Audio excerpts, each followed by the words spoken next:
The outbreak of the Russian Civil War in 1917 was a surprise to everyone, not least Russia's allies in the then raging World War I. To Russia's principal adversaries, Germany, Austria-Hungary, and the Ottoman Empire, the sudden collapse of the Russian government seemed nothing short of a miracle, the long-awaited victory after 3 years of war. But to Russia's primary allies, Britain and France, the breakup of the Tsardom was a catastrophe. Russia, who had been tying down millions of Central Powers soldiers from fighting elsewhere, was disintegrating. The new Bolshevik government in Russia's heartland did little to ingratiate itself to the former regime's allies. Upon taking power, the Bolsheviks declared they would not repay the former government's debts. To the cash-strapped French in particular, this pronouncement provoked immediate reaction by its Prime Minister, Georges Clemenceau, to support the rival factions in Russia, with the hope that someone who would pay would come to power. Therefore, the French loaned an additional 100 million francs to anti-Bolshevik forces to try and save their initial investment. Things only became bleaker for the remaining Entente of France and Britain in the spring of 1918, with the conclusion of a separate peace treaty between the Central Powers and Bolshevik Russia, the latter ceding huge swaths of land so that it could turn its attention to fighting its own internal enemies. Some in Paris and London, primarily the diplomats, advocated a total rupture of relations with the new Bolshevik government that controlled Russia's heartland, feeling betrayed by the communist government signing a separate peace. They wanted to overthrow these Bolshevik bandits. Others felt, primarily among the military, that the Bolsheviks were right to make peace, which limited what would have otherwise been an unlimited German and Austrian advance into the disintegrating country. They were among those who recommended reconciliation with the new power in the middle of Russia that claimed to represent the people. But both sides needed more information, which seemed impossible in an endless void of cut communication cables. This made the few parties who claimed to know what was going on in the old empire, such as the reactionary Russian volunteers, seem like legitimate spokesmen for the whole former empire. Still, though, little could be done while the war raged. Despite talks among the Entente that the French would have influence in the formerly Russian Ukraine, it was the Germans who were actually on the ground there, recognizing the newly independent Ukrainian state. This was the first time in centuries Ukraine had been free of Russian rule. This new country would remain after the eventual surrender of its German sponsors, and would become the target of where France would escalate their rivalry with the Bolsheviks. It turns out that the parties for direct intervention in Russia had won out across the various capitals of the victorious Allies, leading to the British occupation of the Tsardom's old Arctic territories and Japan the Far East. And in December of 1918, 1 month after Germany's surrender, a French-led army would land in the port of Odessa, Ukraine. The forces that landed in Ukraine were a grab bag of former wartime allies of the Entente. Each had their own motivations and aspirations, which should be considered in detail to understand the frame of mind of the soldiers on the ground. In overall command of the expedition was the French, who contributed 18,000 troops to the campaign. Their primary goal was the restoration of a friendly government in Russia. Since 1894, France and Russia had been allied, with only the collapse of the Tsarist regime in Russia rupturing the 20-year treaty. In addition, as mentioned before, French war debts to Britain and America were crushing, coming out to about 35 billion francs. The 3.5 billion francs that Russia owed France would play a significant part in repaying France's own debts, as well as relieving domestic political pressure, for much of the French middle class had invested in Russian government bonds. The next power, and the largest contributor of troops in the intervention, was Greece, who had landed 25,000 troops in Ukraine. Greece had played an interesting role in the First World War, starting from what had been a political split over which side to join, to ultimately being forced to join the Entente by British blockade and a rebellious prime minister. This ultimately put Greece on the winning side, and that same prime minister who had forced Greece to join Britain and France in the war now saw an opportunity for large Greek territorial gains at the expense of Bulgaria and the collapsing Ottoman Empire. Therefore, 2 Greek divisions were sent to Russia on the understanding that more favorable consideration would be given to Greek territorial ambitions at the Paris Peace Conference. Finally, there were the 2 minor commitments of Romania and Poland, each sending a few thousand men to join the intervention. Like Greece, they had their eyes on territory. However, Instead of expansion into faraway Turkey, both countries coveted lands now controlled by Ukraine. Romania wished to secure permanently the strip of land known as Bessarabia, granted to them by the Central Powers, and Poland dreamed of claiming large swaths of land that the old Polish-Lithuanian state had controlled back in the 18th century. As for the Russian forces, the intervention was theoretically only there to stiffen, not take over the fight for. There was something left to be desired by Allied planners. Unlike the Bolsheviks, anti-Bolshevik forces were fractured into several different factions: socialists, monarchists, moderates, under the broad label of the White Movement, each with a different idea of what they wanted Russia to become after the war. In Ukraine, 3 factions vied for control at the end of 1918. The first was the existing Ukrainian state, which had depended on the Central Powers for support, and it found itself marginalized after Germany's surrender.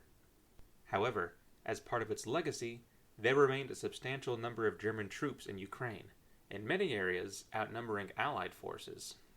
In its place was the Directorate, a provisional government that sought to establish an independent Ukraine, which became widely popular in areas it controlled after passing reforms that benefited workers and the peasantry. Finally, there was the aforementioned Russian volunteer faction, who, before the intervention, had the closest ties to French powers, and throughout the opening stages assumed that the intervention was solely for their benefit, despite French proclamations that they were there to help all anti-Bolshevik forces. Led by the former Tsarist general Anton Denikin, the volunteers' intention was to accept nothing less than a complete restoration of all formerly Tsarist territory, including Ukraine, to Russian rule. French associations with such a reactionary Russian faction would ultimately harm relations with local Ukrainians. Altogether, over 50,000 Allied troops were in Ukraine, which, on paper, seemed to be more than a match to the 30,000 to 40,000 Bolshevik forces that were in the area. It remained to be seen whether this collection of multinational troops, some at cross purposes, and many of whom had just arrived from fighting for 2 years without being granted leave, would be able to successfully contain the highly motivated communists. Success would rely not only on the military skill of the expedition's commander, French General Henri Berthelot, but the morale of the soldiers under his command, and the acceptance of the wider population in the area that they would be operating. The intervention began in earnest on Christmas Day, 1918. Allied troops landed in Odessa, Mykolaiv, and Kherson. These towns all sat at the end of major waterways leading into the heart of Ukraine. They also landed in Sevastopol, a major naval base and the key to the Crimean Peninsula in southern Ukraine.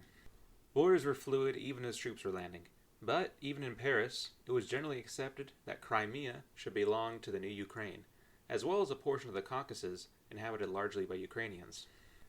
These landings were not initially opposed by the Bolsheviks, who were occupied in other theaters of the Russian Civil War, and who, in any case, had been kept out of Ukraine by the Germans until their surrender.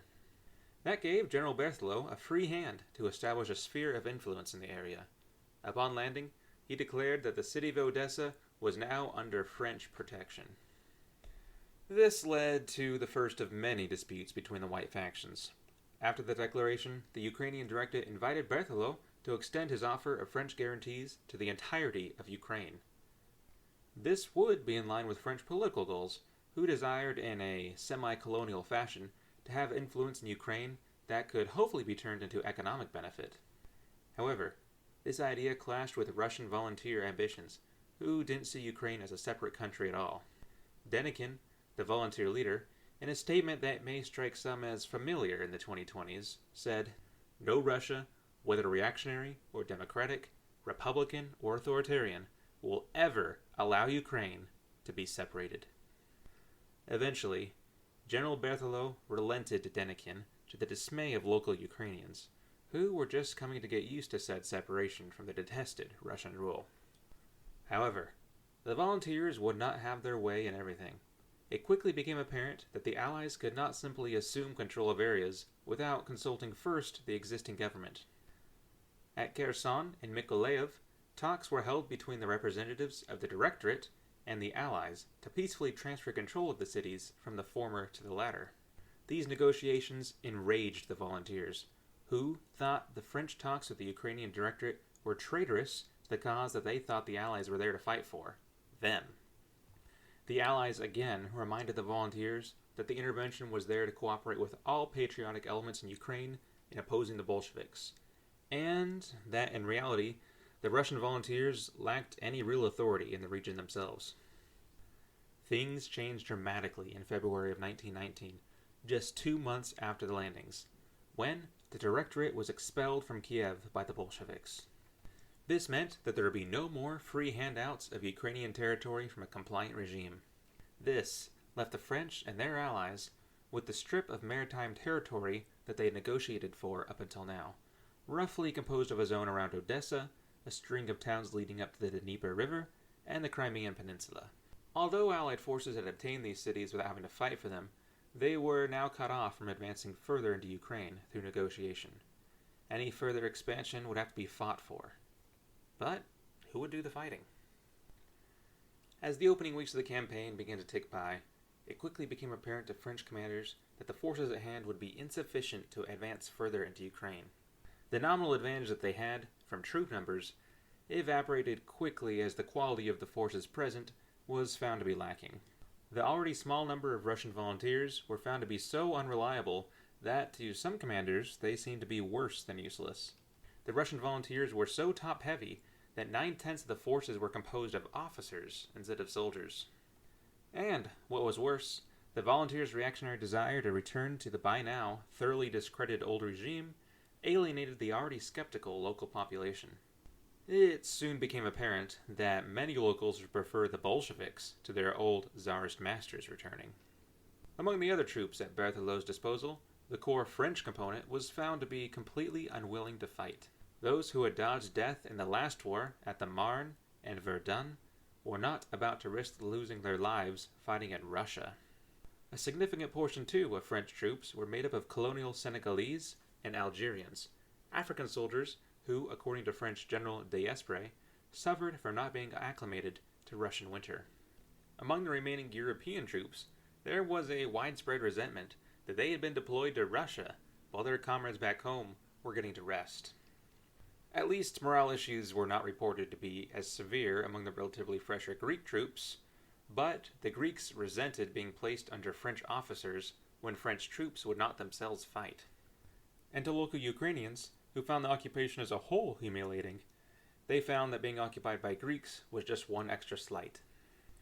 Still though, through the rest of February, there was the hope that, while requests for reinforcements were being made, at least the Allied forces would be able to dig in and hold what they had gained. They had a secure supply line through the Black Sea thanks to the French Navy, and even had a tentative land connection to Romania. Seeing as the might of Germany had been held for 4 years in Flanders and France during the last war, surely these Bolshevik bandits could be held off by the newly minted victors of the Great War. And so the day finally came. The Allies' first real test would come on the evening of March 1st, 1919. The Bolshevik theater commander, Grigorev, telephoned the Greek captain commanding Kherson's railway station and demanded, in view of Allied weakness, Kherson should be surrendered, or they would face annihilation and massacre. The Greek officer refused. The next day, the Bolshevik forces attacked Kherson, but were beaten back by stiff Greek resistance, supported by naval bombardment from French warships in the harbor. The garrison managed to hold off on their own until March 6, when, after receiving reinforcements, Greek and French soldiers were able to drive the Bolsheviks out of eastern Kherson, where they had penetrated. However, this counterattack would be the last of Allied good fortune in the battle. On the 7th, the Bolsheviks successfully stormed Allied defenses in the west and north of the city, severing the land route to the garrison at Mykolaiv. Perhaps even more frightening, the population within Kherson, humiliated and demeaned by the occupation, who seemed set on restoring their old Russian masters, suddenly rose up in support of the Bolsheviks. The Allied soldiers were facing fire from without and within, with one French commander saying that even women and children joined in the sniping.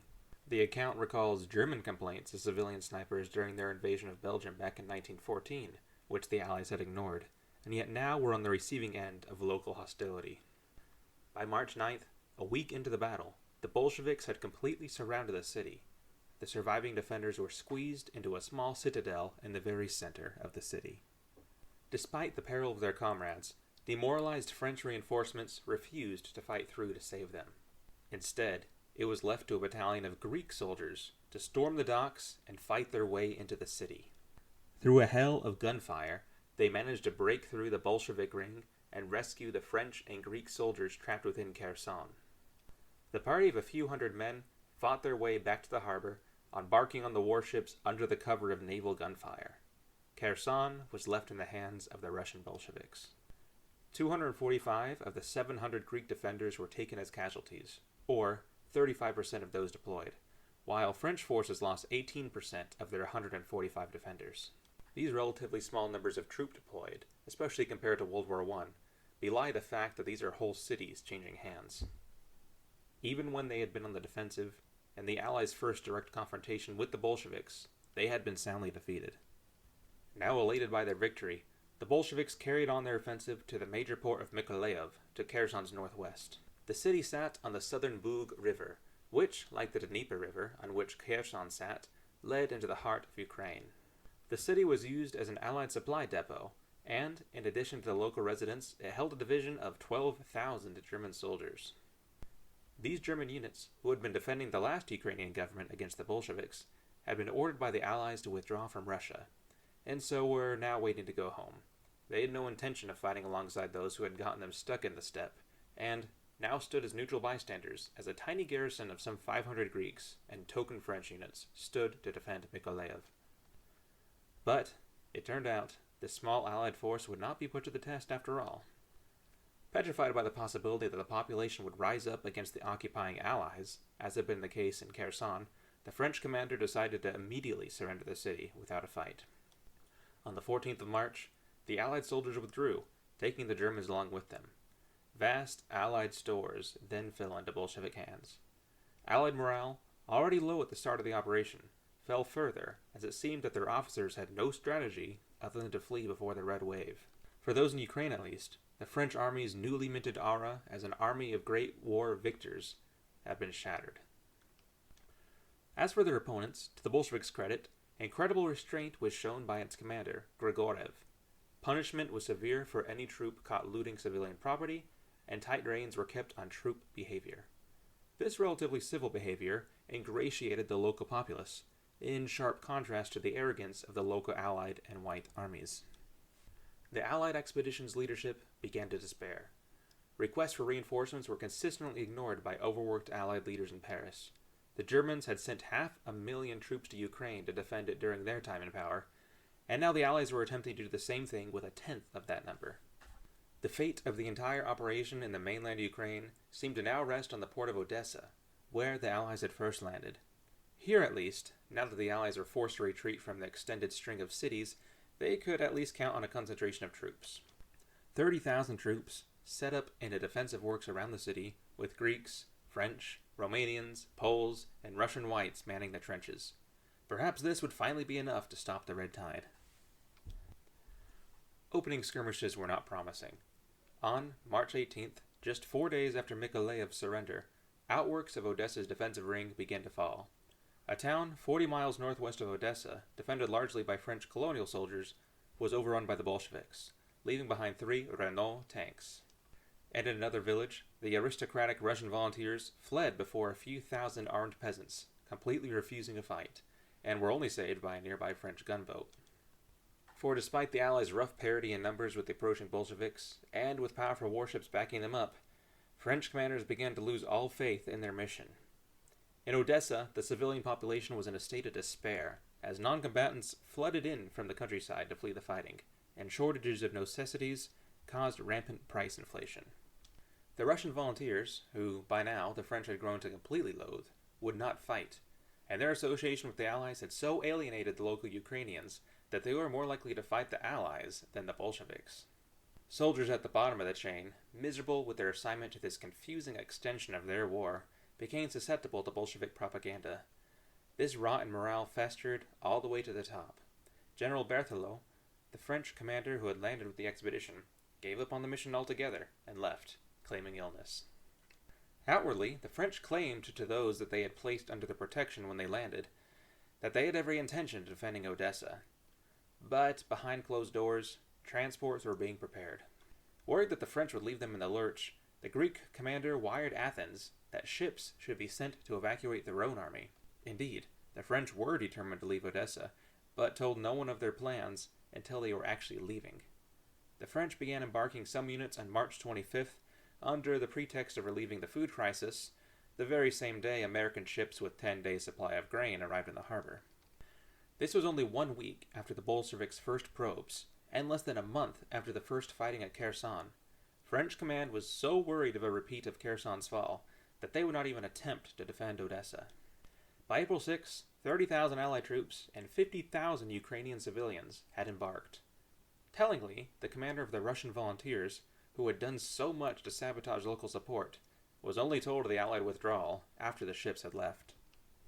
As a last resort, the government in Paris urged that the evacuated troops be diverted to Crimea, with the idea that the peninsula could be some sort of bastion for future action in southern Russia, and to save face for French internationally.